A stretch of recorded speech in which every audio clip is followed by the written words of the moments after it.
걸 보면서 거짓 진술이 나오는 걸 보면서 뭔가 얘기를 세상에 아는 것까지는 확실히 아는 건 얘기해야겠다 이런 생각을 하신 거군요. 그렇습니다. 그래요.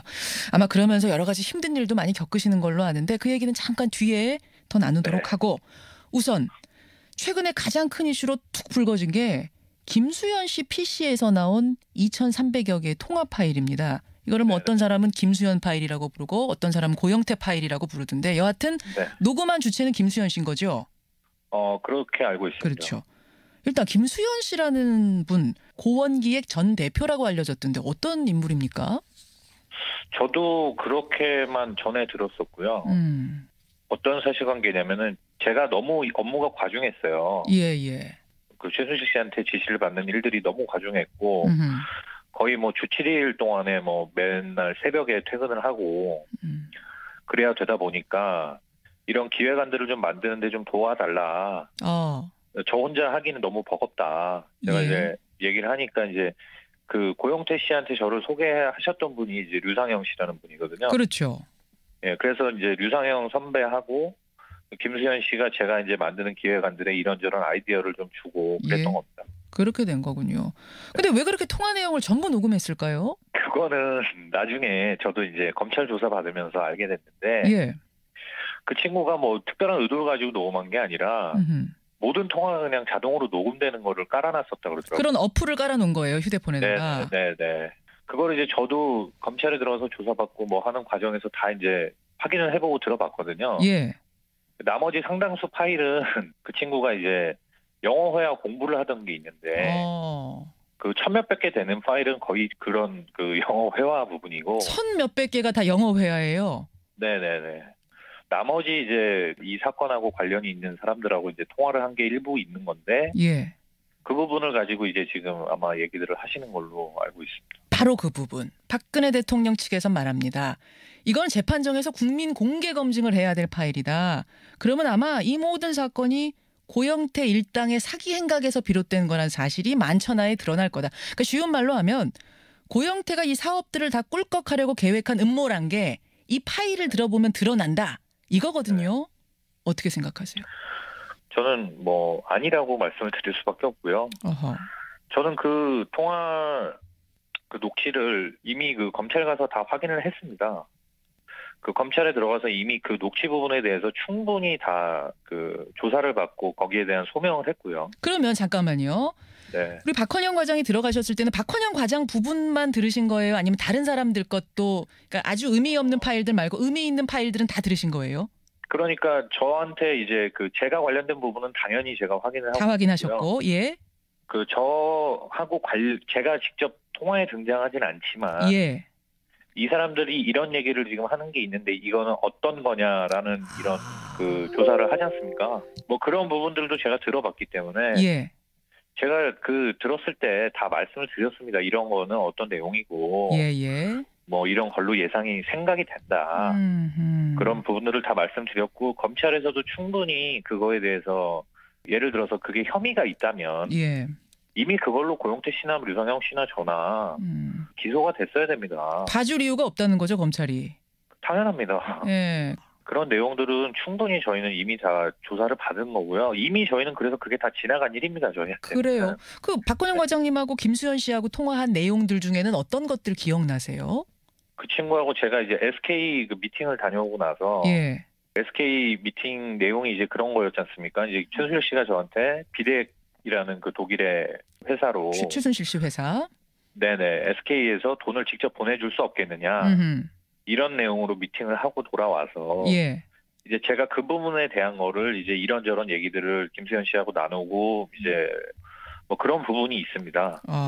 독일로 돈 빼돌리는데 마음이 급한 것 같아. 최순실 씨가 뭐 이런 내용이 있다고 제가 들었고요. 그렇습니다. 네. VIP는 최순실 없으면 아무것도 못해. 이런 내용도 그 통화 내용 중에 있다고 들었습니다. VIP가 아무것도 못한다는 내용은 이제 고영태 씨하고의 통화 내용이고요. 그런가요? 네네. 뭐 어찌 됐던 예. 그 통화 내용에서 알 수 있는 것들은 그 통화 내용을 계속 까면 깔수록 예. 최순실 씨가 얼마나 이 국정 개입에 정말 많이 개입을 했었는지 박근혜 대통령과 정말 어느 정도 관계로 이런 것들을 다 이렇게 뒤에서 조종을 했었는지 예. 이런 것들이 오히려 더 낱낱이 밝혀지는 내용들이고요. 아, 오히려 지금 박근혜 대통령 측에서 이걸 쉬운 말로 까보자고 얘기하는데 지금 박헌영 과장님 생각은 그쪽에서 원하는 대로 까면 깔수록 오히려 최순실 씨의 그 국정농단, 박근혜 대통령이 어떻게 거기에 휘말려 있는지가 더 드러날 거다. 그렇습니다. 근데 대통령 측에서는요. 김수현 씨하고 고영태 씨 통화 내용 가운데 고영태 씨가 이렇게 말하는 부분을 지금 내놓고 있습니다. 뭐냐면 내가 사무부 총장으로 들어가고 우리 재단 장악하는 거지. 네네. 틀을 딱딱 몇 개 짜놓은 다음 빵 터져서 날아가면 이게 다 우리 거니까 난 그 그림을 짜고 있는 거야. 네. 이렇게 말을 했다는 거예요. 이걸 이제 근거로 들어서 고영태 일당이 이 재단을 다 사익을 취하기 위해서 짜놓은 음모다. 이게 지금 이 사건이 다. 네. 이렇게 주장하는 거거든요. 네네. 말도 안 되는 거고요. 사실 그 내용만을 놓고 보면 예, 그걸 예. 어디다가 글로 적어놓은 거를 사실 저희가 본다면은 그렇습니다. 그런 내용일 수 있습니다. 일부분을 발췌하면 그게 맞다. 네네. 그런데 제가 보기에는 그거는 예, 고영태 씨가 이제 자기 뒷배를 과시를 하고 예. 어느 정도 나는 이렇게 나라를 움직이는 이런 사람을 내가 좀 이렇게 나랑 되게 친해 이런 거를 과시하기 위해서 후배고 동생들 앞에서 조금 과시하는 차원에서 했던 얘기라고 저는 생각을 합니다. 중요한 거는 그게 실제 이루어지지도 않았고요. 뭐 재단에 고영태 씨가 부사무 총장으로 그럼 이름이라도 올렸어야 되는데 예. 그런 일들도 전혀 없었지 않습니까? 오히려 쫓겨난 거잖아요, 지금 고영태 씨는. 뭐 고영태 씨는 재단에 아예 뭐 이름을 올린 적이나 재단 직제 조직 안에 들어온 적이 없기 때문에 예. 그 통화 내용은 순전히 그냥 그 후배 앞에서 조금 시쳇말로 똥폼을 잡으려고 폼 잡으려고 네네. 약간 허풍을 떤 거다 이 말씀이세요. 과시하려. 그렇죠. 약간 이렇게 자기 뒷배를 이렇게 막 과시하듯이 얘기한 건데 예. 그게 이제 뭐 이런저런 녹음 내용이 다 녹음이 되다 보니까 그런 녹음도 이제 있었던 걸로 파악이 되고요. 그런 맥락으로 이해를 하시는 거군요. 그렇습니다. 제가 옆에서 그리고 이 사람들을 다 이렇게 지켜본 바로는 예. 그렇습니다. 그래요. 네. 자, 그럼 여기서 이 파일을 떠나서 좀 정확하게 짚고 가죠. 이 김수현 녹취록 아니더라도 대통령하고 최순실 씨 측에서는 계속 주장했던 게 뭐냐면 고영태 씨가 노승일 박헌영 과장과 함께 재단을 장악해서 사익을 추구하려고 했다. 네. 그러려면 최순실을 협박해야 했고 나를 협박해야 했고 협박하려다 보니까 대통령과의 관계를 왜곡해서 언론에다가 폭로를 하게 된다. 그게 지금의 어찌어찌 하다 보니 탄핵 사태까지 온 거다. 네네네. 이게 지금 음모론이라는 거예요. 이게 지금 고영태의 기획이라는 겁니다. 네. 제가 뭐 고영태 씨한테 사적인 감정이 있어서 이런 말씀 드리는 건 아니고 예. 고영태 씨가 사실 그런 일을 기획할 정도의 회전이 굉장히 빠르신 분이 아니에요. 아, 두뇌 회전이 그렇게 빠른 스타일이 아니다. 네, 이게 또 이제 과장돼서 또 헤드라인으로 잡혀서 나가면은 또 제가 굉장히 좀 곤란할 것 같긴 한데. 예. 제가 고영태 씨 무시하려고 말씀드리는 게 아니라. 아니죠. 예.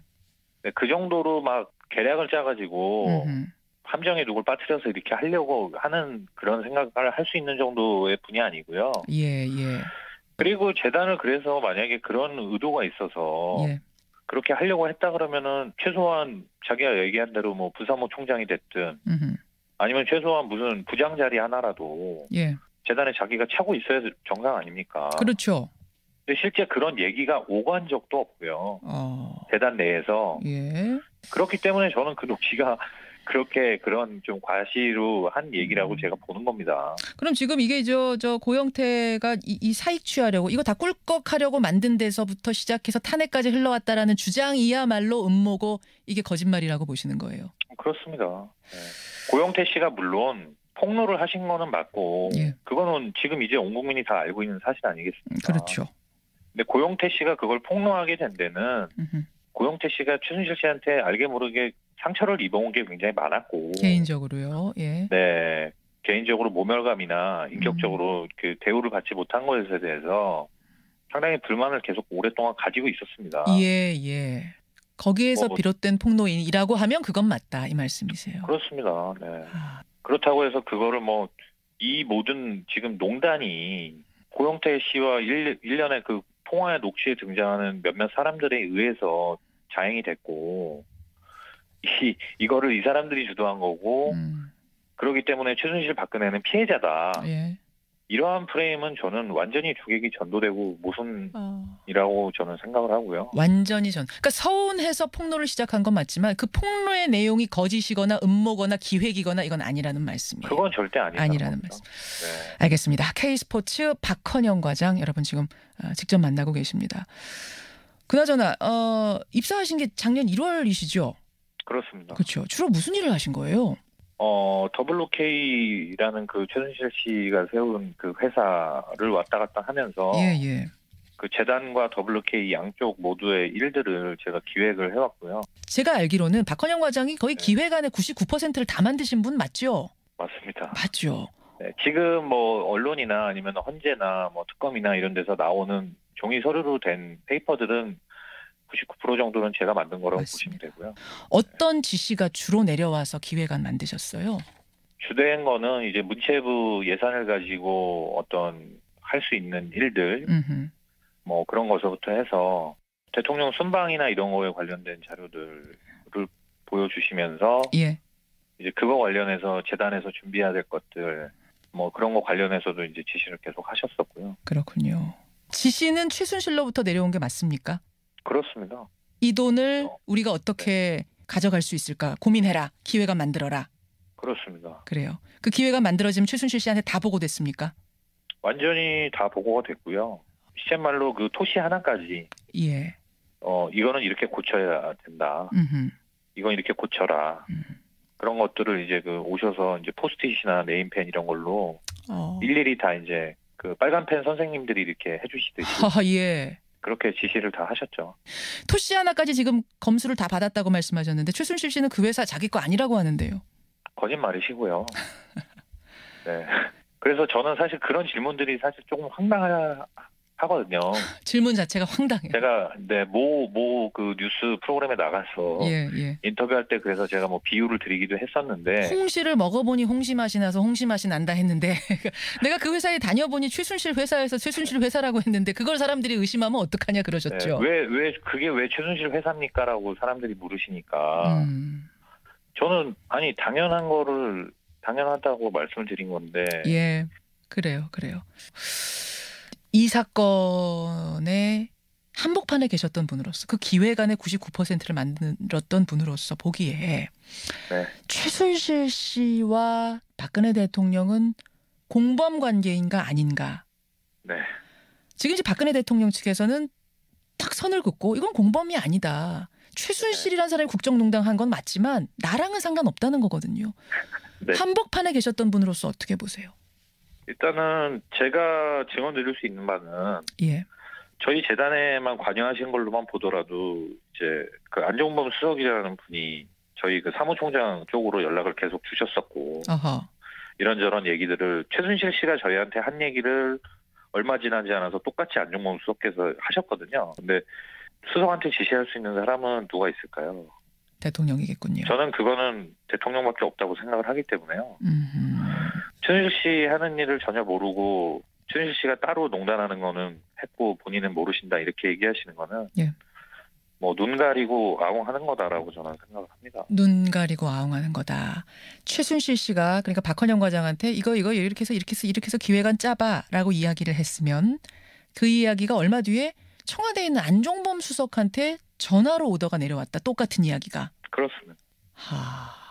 이게 혹시 한 번 일 가지고 얘기하시는 건 아니에요? 한 번이 아니고요. 거의 대부분의 일들이 다 그런 식으로 진행이 됐었고 그거를 저희가 보기에는 안종범 수석한테 그런 지시를 내려서 할 수 있는 사람은 대통령밖에 없다고 생각을 한 거죠. 그럴 수밖에 없었겠네요. 지금 말씀 들어보니. 네. 그래요. 알겠습니다. K스포츠 박헌영 과장 지금 만나고 있습니다. 최순실 씨 측이 처음부터 계속 주장해온 게요. 그 JTBC가 최초 보도한 태블릿 PC 그거 조작됐다는 거예요. 헌재의 증인으로 어제 나왔던 정동춘 이사장도 이 얘기 똑같이 했어요. 그 태블릿 PC는 저 최순실 씨 거 아니다. 네. 근데 이 질문이 청문회에서 박헌영 과장한테 주어졌을 때 박 과장님은 고영태가 그 태블릿 PC를 사용했다. 하지만 PC는 최순실 씨 거다. 이렇게 답을 하셔서 이게 무슨 얘기인가 좀 궁금했거든요. 제가 이제 이 부분에 대해서 저에 대해서 이제 오해를 많이 하고 계신데 예. 제가 그때 청문회 당시에 말씀드렸던 부분은 예. 고영태 씨가 사용했다고 제가 얘기를 하지 않았고요. 네, 고영태 씨가 들고 다니는 걸 봤습니다라고 얘기를 드렸었고, 그리고 이제 마지막에 사무실을 정리할 때 이제 고영태 씨 책상 서랍 안에 그게 들어 있었다. 예. 그 부분만 말씀을 드린 겁니다. 이제 그 부분만 따로 떼서 보시면은 음흠. 고영태 씨 PC로 주장하는 거 아니냐라고 생각을 하시는데, 그렇죠. 그래서 저는 그런 얘기를 분명히 청문회 갔다 오면 들을 수도 있겠다 생각을 들었었어요. 예. 그래서 청문회 나가기 전부터 그런 생각을 했었기 때문에 예. 그 말씀을 드리기 전에 제가 먼저 최순실 씨 거라고, 저는 태블릿 PC는 최순실 씨 거라고 생각합니다라는 말씀을 드린 거고요. 그렇군요. 고영태가 이 들고 부분은- 다니는 건 봤지만 그 태블릿 PC는 분명 최순실 씨 거다라는 말씀이신 거죠? 그렇죠. 왜냐하면 그 태블릿 PC가 최순실 씨 거라는 정황은 여러 군데서 드러나고 있지 않습니까? 근데 그걸 가지고 조작됐다라고 얘기를 하시는 게 저는 좀 이해가 안 가요. 그 논리가. 예. 왜냐하면 제가 고영태 씨 책상에서 마지막에 봤다는 증언과 음흠. JTBC 기자가 고영태 씨 책상에서 찾아냈다라고 하는 것이 일치하지 않습니까? 그러네요. 특히 이제 다른 분은 모르겠는데 정동춘 이사장님 같은 경우는 예. 그분이 알고 계시는 태블릿 PC에 관한 얘기가 예. 제가 해드린 거거든요. 아, 정동춘 이사장한테 태블릿 PC 얘기를 박헌영 과장이 하신 거예요? 그렇죠. 그럼 이런 저한테 하신 네. 얘기랑 똑같이 전했을 텐데 왜 정동춘 이사장은 헌재에 가가지고 그게 최순실 씨 거 아니란 얘기를 하는 거죠? 근데 그거는 이제 본인의 어떤 주장을 자꾸 얘기를 하시는 것 같고요. 본인이 보시거나 들은 것도 아니고 예. 제가 그냥 해드린 얘기로만 해서 본인이 판단을 하시는 건데, 알겠습니다. 그걸 단정지어서 뭐 조작됐다라고 얘기하시는 것 자체가 아, 모순이라고 생각을 합니다. 그래요. 네.